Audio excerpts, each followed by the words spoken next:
हमारे खास मुलाकात कार्यक्रम में आप सभी दर्शकों का स्वागत है। आज इसी श्रृंखला में हमारे साथ सिंगर बकानी से आई दक्षिता शर्मा, गायन के साथ साथ ये इसकी अद्भुत प्रतिभा शिक्षा के क्षेत्र में है और 10वीं बोर्ड में इन्होंने मेरिट में स्थान प्राप्त किया है।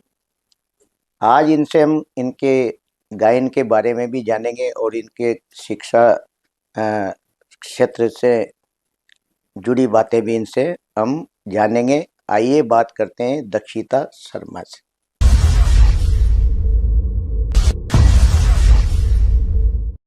दक्षिता, आप शिक्षा क्षेत्र में भी अव्वल रही हो और गायन में भी, तो शिक्षा क्षेत्र में क्या आपकी प्रतिभा रही? सर, शिक्षा के क्षेत्र में मैंने कक्षा 12वीं साइंस मैथ्स विषय में ब्लॉक में टॉप किया है और मेरिट लिस्ट में भी मेरा नाम है और प्रारंभ से ही शैक्षिक गतिविधियों में मेरा प्रथम स्थान आया है और मैं इस क्षेत्र में कई बार पुरस्कृत भी हो चुकी हूँ। जी दक्षिता, शिक्षा के क्षेत्र में तो अव्वल हो ही सही, और ये गायन की जो प्रतिभा आपके सामने आई, ये कैसे ललक लगी आपके गायन के प्रति? सर, इसका श्रेय मैं अपनी मम्मी को देना चाहूँगी क्योंकि मेरी मम्मी प्रारंभ से ही गायन में उनकी भी रुचि रही है और वो हारमोनियम भी बजाती थी। तो उन्होंने मुझे और मेरी बड़ी बहन अदिति शर्मा को हारमोनियम बजाना सिखाया और प्रारंभ से ही जैसे घर में सायंकाल में भजन आरती होती थी, कीर्तन इत्यादि होते थे, तो उसमें हम भजन भी गाते थे। तो बचपन से ही मतलब भजन में और इन गाने में मेरी रुचि रही है। तो अब वर्तमान में भी मैं कोशिश करती रहती हूँ गाने की और अभी सीख ही रही हूँ मैं। यानी संगीत के लिए कैसे समय निकाल पाती होंगी आप? सर, मैं संगीत को एक मेडिटेशन के रूप में लेती हूँ जो हमारे मस्तिष्क को शांत करता है और हमें एक नई ऊर्जा देता है ताकि हम हमारे अध्ययन में या अन्य क्षेत्र में भी आगे प्रेरित हो सके। तो संगीत बहुत अच्छी एक क्षेत्र है जो बहुत आगे बढ़ाता है बच्चों को। तो इसलिए मैं संगीत के लिए समय निकालती रहती हूँ, जैसे कि पढ़ाई के बाद कुछ 1 घंटा 2 घंटा प्रतिदिन, और सायंकाल में जब भजन आरती होती है तब भी मैं आरती करती हूँ, उस समय भजन गाती हूँ। जी जी। शिक्षा आपने संगीत शिक्षा की शिक्षा प्राप्त की कहाँ से की? ये हमारे स्थानीय है संगीतज्ञ संजय जी विश्वकर्मा, जो शास्त्रीय संगीत के ज्ञाता है, उनसे मैंने प्रारंभिक संगीत की शिक्षा शास्त्रीय में लिए है और मैं हारमोनियम बजाना भी सीखती हूँ। जी, कोई आपने जो गाया, आपका कोई गीत हो, सुनाए दर्शकों को। एक गीत जो कि हमारे भारत को समर्पित है। जी। स्वर्ग तुल्य यह देश हमारा, हो इस पर बलिदान, यही हमारी मातृभूमि है, हम इसकी संतान। स्वर्ग तुल्य यह देश हमारा, शस्य श्यामला धरती इसकी, ऊपर नील गगन है। शस्य श्यामला धरती इसकी, ऊपर नील गगन है। सुषमा और सौरभ से मुखरित इसका हर कण कण है, इसका हर कण कण है। मोहक इसका रूप निराला, देखो इसकी शान, यही हमारी मातृभूमि है, हम इसकी संतान। स्वर्ग तुल्य यह देश हमारा। बहुत सुंदर। दक्षिता, गायन के लिए यानी संगीत शिक्षा के लिए कैसे समय निकाल पाती होंगी, क्योंकि आपके साइंस में से और बर्डन भी ज़्यादा होता है, कैसे संगीत के लिए अपना समय देती हो शिक्षा के लिए? संगीत शिक्षा के लिए मैंने प्रारंभिक शिक्षा तो ली थी शास्त्रीय संगीत की और वर्तमान में मैं हारमोनियम वादन घर से ही सीखती हूँ और मम्मी मुझे समय समय पर सिखाती है कि किस प्रकार हारमोनियम के साथ साथ अपने गायन को भी उत्कृष्ट किया जाए। टाइम कैसे मैनेज कर पाती होगी दोनों के लिए? दोनों के लिए सर जैसे कि अध्ययन में 4-5 घंटे पढ़ाई की, उसके बाद में मस्तिष्क को तरोताज़ा रखने के लिए कुछ घंटे संगीत के लिए निकाल लेती हूँ, भजन गा लेती हूँ, शाम को भी भजन गाते ही हैं, जी। तो इस प्रकार मैं समय निकालती हूँ संगीत के लिए। संगीत इंसान को अनुशासन देता है, आपको ऐसा लगता है? जी सर, बिल्कुल। संगीत में जिस प्रकार से स्वरों की एक क्रमबद्धता होती है, तो उसी प्रकार हमारे मनुष्य जीवन को किस प्रकार से एक संयमित, अनुशासित जीवन जीना चाहिए, वो संगीत हमें बहुत हद तक सिखाता है। संगीत में और आगे क्या करना चाहोगे आप? सर, संगीत में मेरा यही सपना है कि मैं आगे और अच्छे से सीख पाऊँ और मंचों पर अपनी प्रस्तुति दे पाऊँ। जी। वाद्य यंत्र में किसमें पारंगत हो आप? सर, मैं हारमोनियम बजाना जानती हूँ जी। और अभी उसके बारे में और अधिक सीख रही हूँ। बहुत बढ़िया। और कोई आपका गीत हो सुनाओ दर्शकों। सर, एक मोनाली ठाकुर जी का गीत है, हाँ सुनाए। सवार नू। हवा के झोंके आज मौसमों से रूठ गए, गुलों की शोखियाँ जो भंवर आके लूट गए। बदल रही है आज जिंदगी की चाल जरा, इसी बहाने क्यों ना मैं भी दिल का हाल जरा सवार लूं, सवार लूं, सवार लूं, हाय सवार लूं। हवा के झोंके आज मौसमों से रूठ गए, गुलों की शोखियाँ जो भंवर आके लूट गए। बदल रही है आज जिंदगी के चाल जरा, इसी बहाने क्यों ना मैं भी दिल का हाल जरा सवार लूं, सवार लूं। बरामदे पुराने हैं, नई सी धूप है, जो पल के खटखटा रहा है किसका रूप है। शरारते करें जो ऐसे भूलते हैं जाब, कैसे उनको नाम से मैं पुकार लूं, सवार लूं, सवार लूं, सवार लूं, हाय सवार लूं। बहुत सुंदर गीत है। आप संगीत के क्षेत्र में एक बड़ा नाम रखना चाहोगे आपका, तो संगीत में भी जो शिक्षा है यानी आगे तक स्नातक तक आप करना चाहोगी या संगीत बीच में छोड़ना चाहोगी? सर, मैं आगे अपनी पढ़ाई के साथ साथ संगीत को भी कंटिन्यू रखना चाहूँगी, जी। ताकि आगे, क्योंकि संगीत में भी मैंने बहुत से लोगों से पता किया है कि इसमें भी आगे बहुत स्कोप है, जी। तो मैं संगीत में स्नातक भी करना चाहूँगी। जब संगीत आप सीखती हो तो आप समय चुराती हो अपनी दूसरी शिक्षा का? नहीं सर, मैं पर्याप्त समय अपने अध्ययन को भी देती हूँ और मेरी अन्य रुचियाँ भी हैं, जैसे कि मैं कविता, कहानी पढ़ना पसंद करती हूँ, चित्रकला, रंगोली, मेहंदी, और इस क्षेत्र में जैसे कि सहशैक्षिक गतिविधियाँ हैं हमारे विद्यालय स्तर पर, जी जी। तो उसमें भी मुझे कई पुरस्कार प्राप्त हो चुके हैं। प्रथम स्थान में चित्रकला में कई बार प्राप्त कर चुकी हूँ। इसके साथ-साथ जैसे कि ग्लास की रिवर्स पेंटिंग बहुत और अन्य जैसे कि क्ले आर्ट है, और इसके साथ-साथ मेरी अत्यधिक रुचि है जो कि माइथोलॉजी सब्जेक्ट में मेरी बहुत रुचि है, आध्यात्म में। तो जैसे रामायण, महाभारत, इस प्रकार के ग्रंथ हैं, आख्यान शास्त्र है, पुराण है, वेद है, उन्हें पढ़ने का मेरा बहुत शौक है। बहुत सुंदर।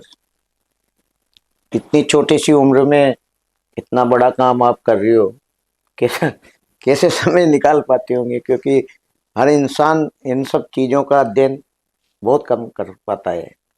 सर, मेरा तो यही है कि हमें अपनी रुचि को समय देना चाहिए। जी। तो इससे क्या है, हमारा मन भी शांत होगा और मेरे माता-पिता भी हमेशा मुझे प्रोत्साहित करते रहते हैं कि जिसमें मेरी रुचि हो मैं उसमें ही आगे बढ़ूँ। जी। और कक्षा 10वीं में जब कोरोना काल था, उस समय हमारे सामने सबसे बड़ी मतलब दिक्कत ये थी कि हम किस सब्जेक्ट में अपना आगे करियर चुनें, क्योंकि उस टाइम पे हमें प्रमोट किया गया था 10th में। जी। तो सब्जेक्ट चुनना एक बहुत बड़ी डिफ़िकल्टी थी।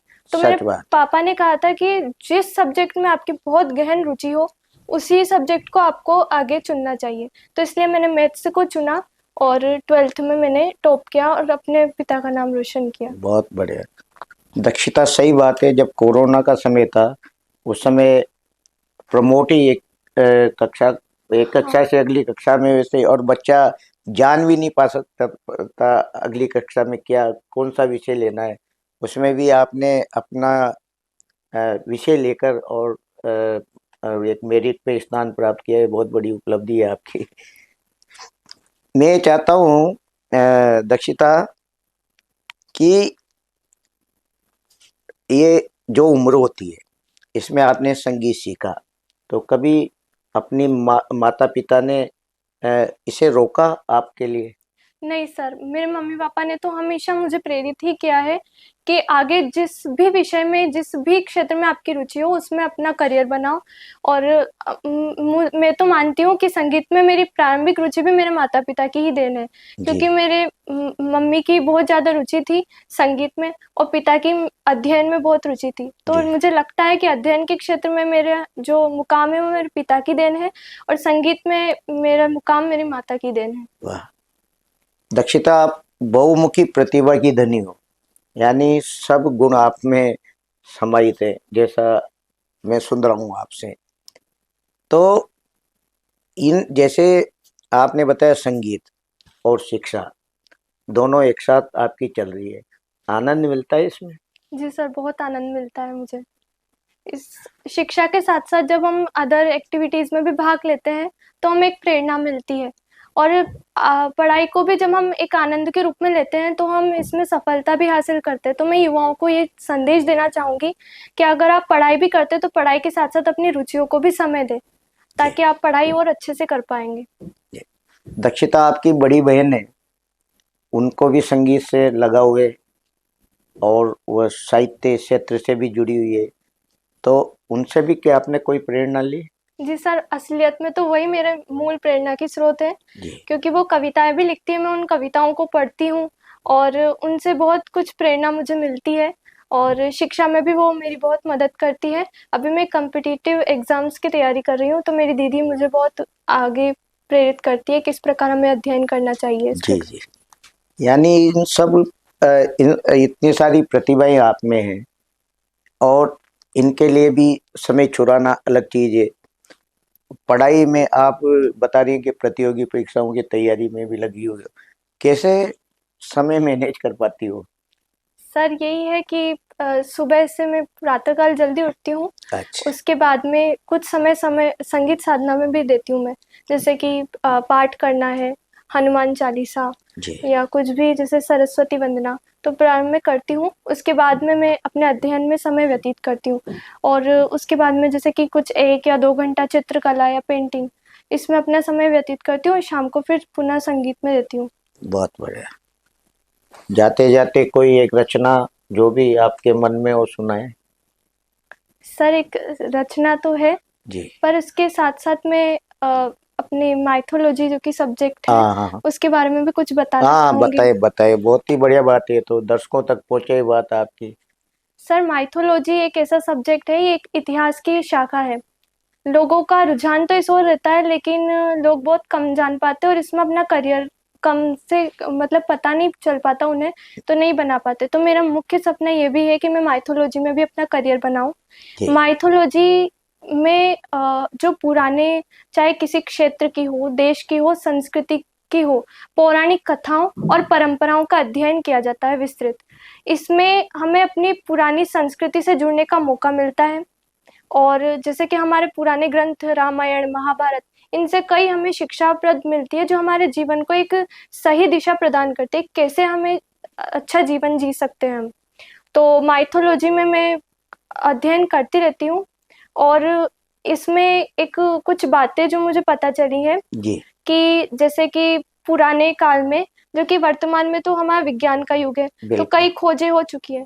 प्राचीन काल में वर्तमान की खोजों के साक्ष्य हमें मिलते हैं। बिल्कुल। जैसे कि मोहनजोदड़ो में जो कंकाल मिले हैं, जी उनमें रेडिएशन का असर था। जी। महाभारत के जो सौप्तिक पर्व है, उसके अध्याय 13 से 15 तक ब्रह्मास्त्र के जो क्या प्रमाण है और ब्रह्मास्त्र चलाने के बाद में क्या स्थिति होती है, उसके बारे में विस्तृत बताया गया है। तो अच्छा। इस तरह से तालमेल बिठाया जाए तो पता चलता है कि उस समय का ब्रह्मास्त्र आजकल के परमाणु बम के समान ही असरदायी था।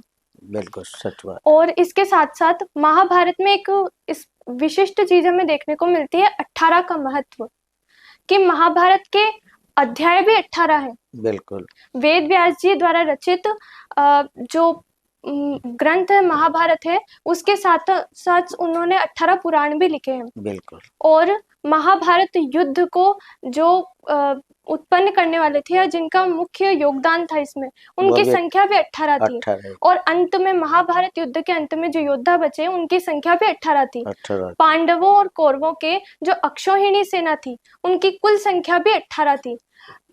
श्री कृष्ण ने अर्जुन को जो उपदेश दिया वह भी 18 दिन तक का था और युद्ध भी 18 दिन चला। इस प्रकार से 18 का महत्व एक विशिष्ट है जो हमें महाभारत से ज्ञात होता है। और ऋषि अगस्त्य के बारे में मैं बताना चाहूंगी कि वो ऋषि पुलस्त्य के पुत्र थे और ऋषि पुलस्त्य ब्रह्मा जी के पुत्र थे।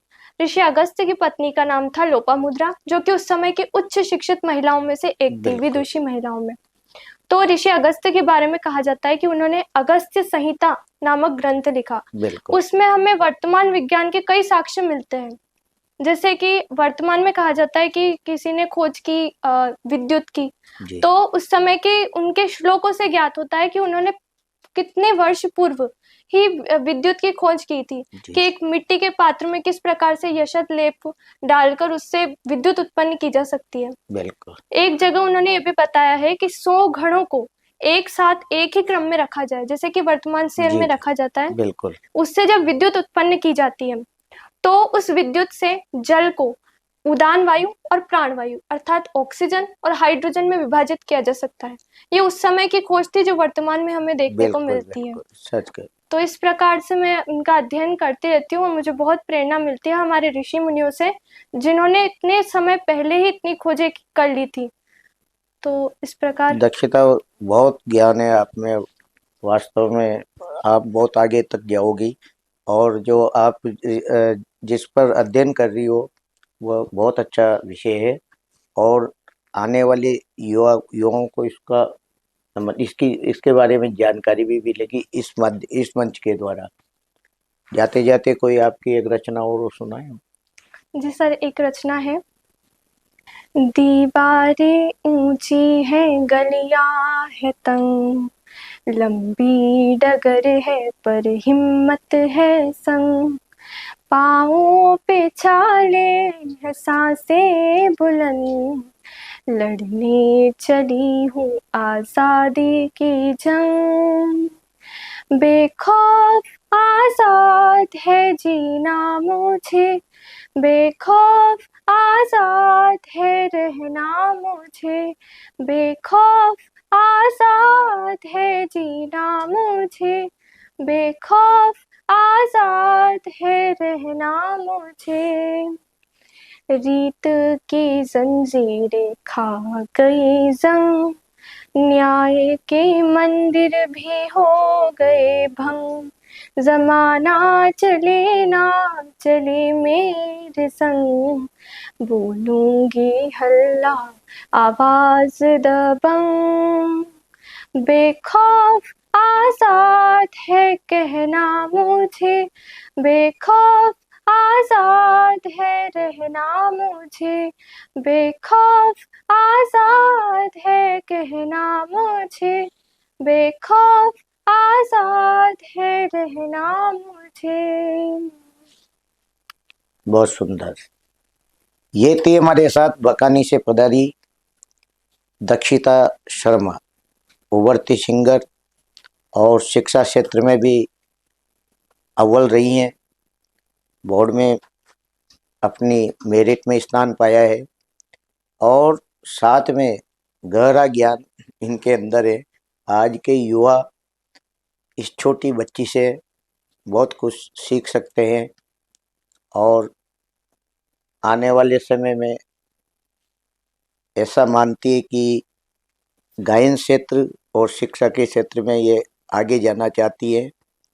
बहुमुखी प्रतिभा की धनी है दक्षिता शर्मा। आज ये हमारे बुलावे पर हमारे स्टूडियो पधारी। Thank you. आपको बहुत बहुत धन्यवाद।